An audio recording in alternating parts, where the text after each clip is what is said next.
Joseph வந்து வெற்றிகரமாக எல்லாம் செஞ்சிட்ருக்கிறாங்க. சில மக்கள் வந்து அவர் வந்து எதுவும் பேசலை, வீடியோ முன்னால் பேசலை, எதையுமே சொல்ல மாட்டேங்கிறாரு அப்படின்னு எல்லாம் சில பேர் வயசானவங்க, அப்புறம் பெண்கள், வலுசு பிள்ளைங்க எல்லாமே வந்து அவரை திட்டுறீங்க. அதாவது நான் என்ன சொல்கிறேன்னா, முன்னால் வந்து முதலமைச்சராக இருந்தவங்க வந்து என்ன செஞ்சாங்க அப்படின்னு அவங்க மனசாட்சி கண்டிப்பாக தெரியும். அதில் எந்த மாற்றமும் இல்லை. ஆனால் அதை வந்து நம்மளால் சொல்ல முடியல. ஆனால் செய்கிறவங்கள வந்து நம்ம குறை சொல்கிறோம் பார்த்தீங்களா, அது ரொம்ப ரொம்ப தப்பு. சரிங்களா? செய்கிறாங்கன்னா பாராட்ட வேண்டாம், அட்லீஸ்ட் திட்டாது இருங்க. சரிங்களா? அதுதான் உண்மையான மனிதாபிமானம்.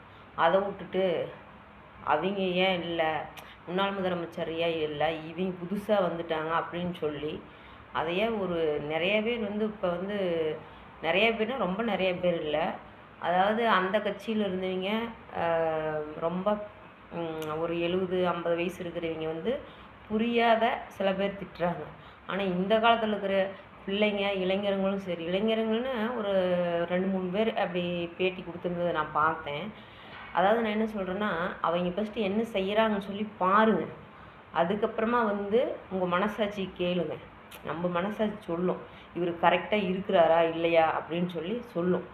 அதில் நான் கேட்க வேண்டாம், பேச வேண்டாம்னு சொல்லலை. ஆனால் உண்மையாலுமே உங்கள் மனசாட்சி கேட்டுட்டு அதுக்கப்புறம் நீங்கள் என்ன வேணாலும் சொல்லுங்கள்.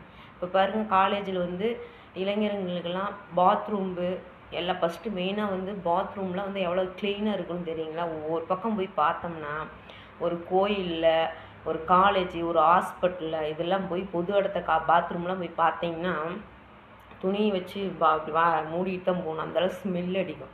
ஆனால் இவர் வந்து முதலமைச்சராக இருந்துட்டு எல்லா பக்கம் போய் பார்த்துட்ருக்குறாரு.